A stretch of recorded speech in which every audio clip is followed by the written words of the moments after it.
Eric Stefanski is here to talk about things that are happening at the Lyric Theater, and you have a whole list of things. Always. Always. Which is good. Yeah, oh, definitely. Big thing, of course, is that now people will be able to not wander around upstairs looking for a bathroom like they were during Screamin' Freeman last weekend. Oh, gosh. There were people, where's the bathroom now? Well, they haven't been in the Lyric for a while. That's it exactly. You've had inactive bathrooms for 20-plus years upstairs. Oh, yeah. Upstairs. It was, I think, when the theater closed in '77, I think that was it. Whenever Homer Sewell was doing his Abe Lincoln show, he redid the downstairs offices into bathrooms, and so that's what's been open the last 20 years. Amazing, yeah.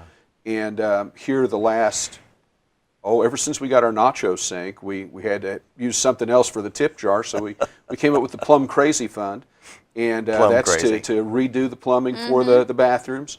And we were coming along slowly, going, well, maybe in a year or two we can get this done. And Chris Dees, played guitar for Grease.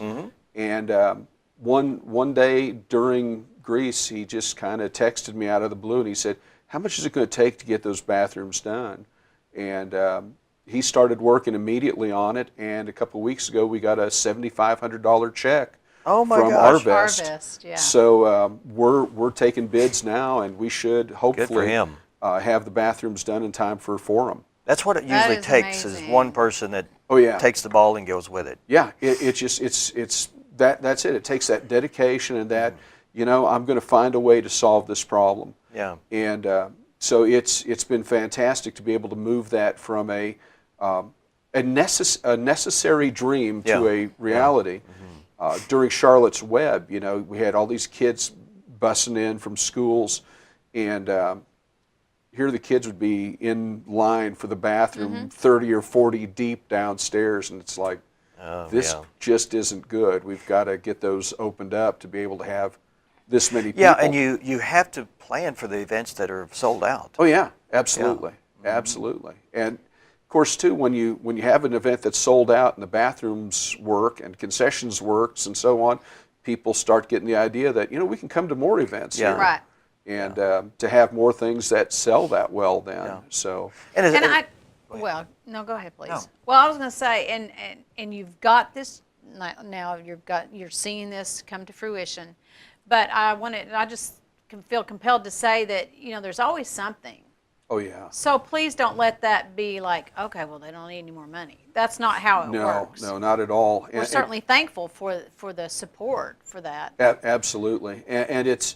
When Blackstone Cherry was here in February, we learned some more things about options for us, lights and sound-wise, that had not been even possible a few years ago, that as our equipment starts to age, we can actually replace it with stuff that's cheaper but works better. Right.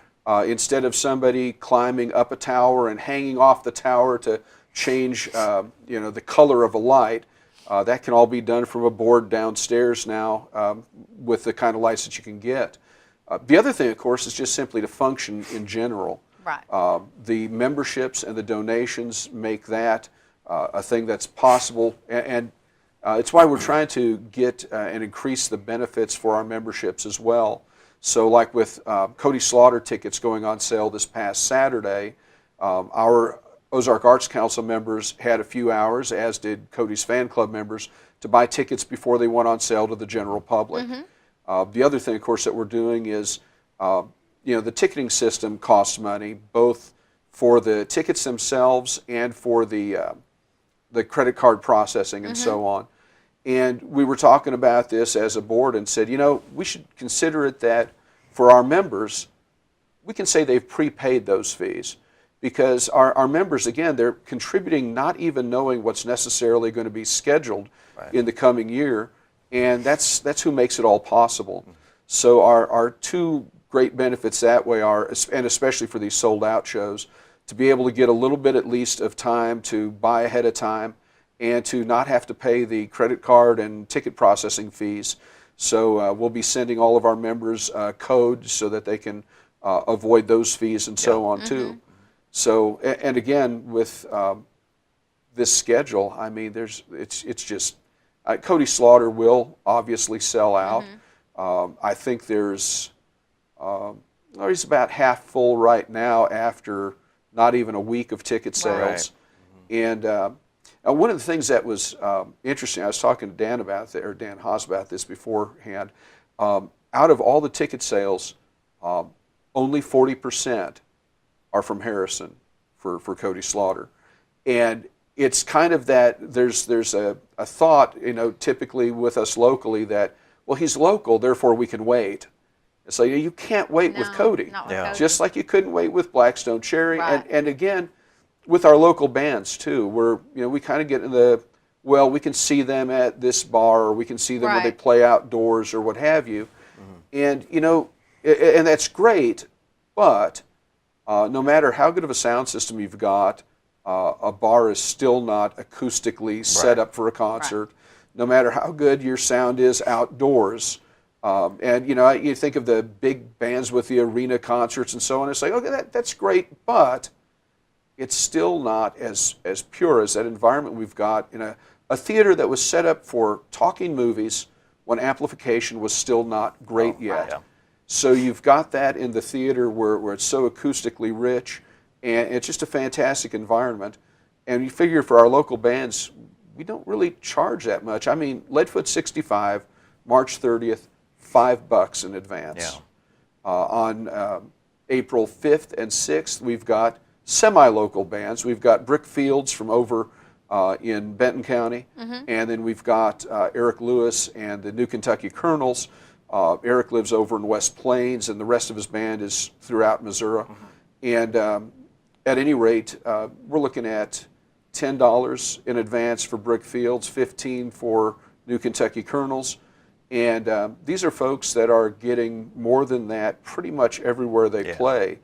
But just because we're all-volunteer organization, we're able to make things happen. It's a steal. Absolutely. And some of these bands hear about the lyrics, acoustics, and they yeah. want to have that feather in their cap that they played the lyrics. So I mean, there's Absolutely. a motivation there too. It was funny. Somebody stopped by the other day and used the phrase, "We'll put the lyric on the map." It's like, Oh, okay. every time somebody says that, it typically says trouble to us. Because it's like we're on the map. Yeah. It's like Eric Bibb knows where the lyric is. He Right. doesn't have a clue Yeah. who you are. Lawrence Juber's won 2 Grammys. He can find the lyric pretty much in his sleep at this point. Yeah. So it is. We've got a good reputation. We take care of our performers. And it was with Blackstone Cherry. One of the things discussion after the concert with their road manager was, next time we enter a contract with y'all, just remember we're not like everybody else. Where everybody else is trying to make the money to pay the salaries, and they're going to have to get into a negotiation with you back and forth. We want to take care of you. Therefore, don't ask for stuff that you don't need. Right. Just, Right. We're going to give you the stuff that you do, and you don't have to worry about bargaining chips.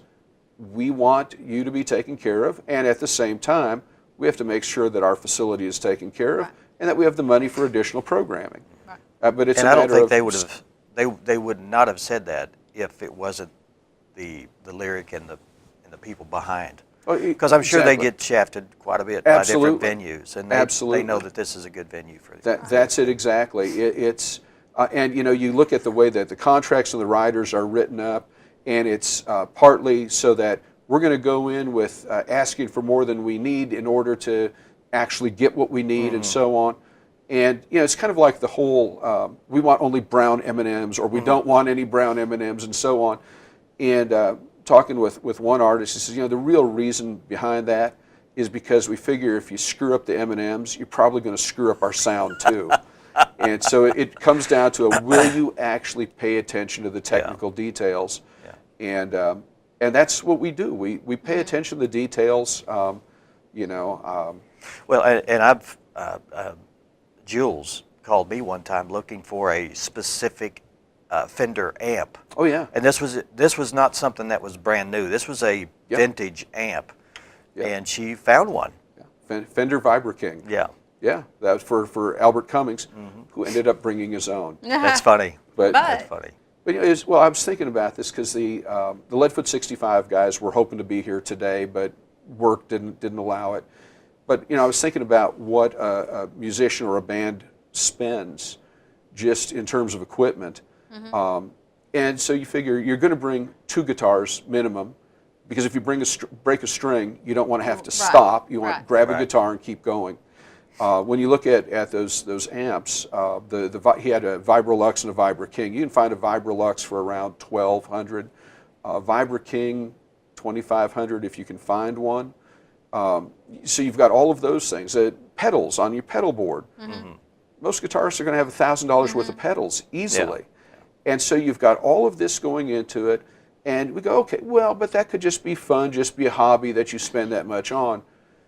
But also these guys will, to go somewhere to play, take off of work or take off half a day. So they're losing money over this hobby that's not really a hobby, it's more than that.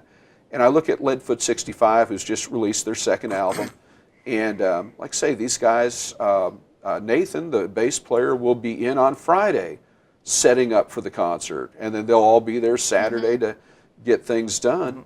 And so it's a massive time and money commitment, and they're good. It's not like they committed all this and then they stink. They're actually good, and for $5, it's I'm thinking too with talking to Freeman about things. He said, I can't see any band getting less than at least $100 per member of the band for playing at a bar or whatever all else. And he said most places it's rough for them to get up to that level. When I was talking to Todd Oliver when he was here, he said in Branson, musicians get $50 a night, and that's about it. And as they play a bar, they're playing for 4 hours. Oh yeah, exactly. 4 to 5 hours. And you think with $5 a ticket, you're looking at the need for 100 people to show up, for them to make $100 each. And you think 100 people at $5 each are going to be, I think, 100 really happy people that are going to make this band even more energized and so on. Just watching the crowd dynamics with Blackstone Cherry was that way, or with Freeman and his bands that he brought this last weekend. So again, just to encourage everybody, support local music. You bet. Tickets are available for this weekend's still? It's actually next weekend. Or next weekend, the 30th. They're still available for the 30th at thelyric.org. You can call 391-3504. I'm going to say that if you do that, you want to wait till next week because all of us are somewhere else this week. Even Dill is not going to be in the office. Julianne is off somewhere. I'm off somewhere the rest of the week. So, but if you call us and leave a message, it will get returned. There may just be a little bit of a lag now. But yeah, Leadfoot 65 on the 30th. Of course, before they start playing, at 10 o'clock on the 30th, we've got auditions for Beauty and the Beast Jr. Those will also be on Sunday. And that's for 18-year-olds and younger. Exactly. And no charge for auditions. You'd love to, but we couldn't charge for that. But and then, again, the next weekend after that, Brickfields on Friday night, which is also the Rotary's first Friday. So the shops on the square will be open late and so on. So it's just going to be a neat Friday evening all the way around. And then Saturday is Eric Lewis and New Kentucky Colonels. And Sunday, the Attack of the Giant Leeches. Which is a whole new thing that's happening. Yes, this is not about my relatives. This is an actual movie. Yes, Attack of the Giant Leeches, which the female star of this was also the star of Attack of the 50-Foot Woman. Oh. Okay. So, yeah, this... Typecasting. Yeah. But Richie Amburn is running the program with that. So some discussion of filmmaking and whatever else that the people, whoever shows up is interested in, can all take place. And we're looking at this becoming not only a great event, but a great birth to a group, as it were, of sci-fi and horror movie fans. And we're looking to have this expand so that what you're spending now on the movies will actually help to buy more movies and the rights to more movies. Richie has a fantastic library of his own of stuff that is royalty-free, So by charging now, we can get the stuff we actually have to pay licensing on to where we can pay for the licensing. Because that's always a challenge, especially with classic movies. You don't know how many people are going to show up. Right. And you don't want to just all of a sudden, well, we just spent $4,000 on rights for this set of movies and nobody came. Right. Shows, yeah. So, but it looked great this last Sunday with the first of those films, which was The Little Shop of Horrors. And so I think things are going to take off really well. Yeah. Okay. Good deal. Good things happening at the Lyric and the Ozark Arts Council. Eric Stefanski, thanks so much for being here. And Thanks for you're having always me. welcome to come back. Much appreciated. That is it for us. We have gone through our list of guests for the show today.